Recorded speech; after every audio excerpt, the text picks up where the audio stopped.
бино ба хабарҳо, як шаҳрванди 37 солаи Тоҷикистон дар дохили бинои сафорати кишвар дар Москав 2 нафарро задааст.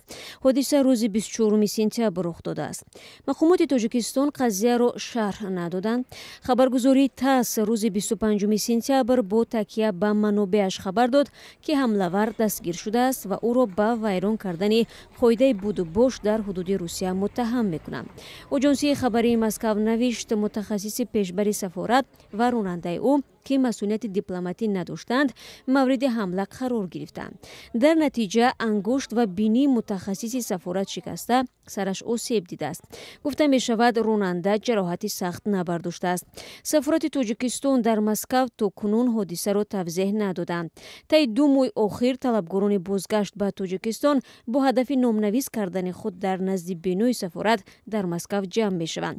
онҳо аз шеваи номнавис ва дарёфти билети бозгашт розӣ нестанд, ҳарчанд мақомот онро дурусту одилона хондаанд.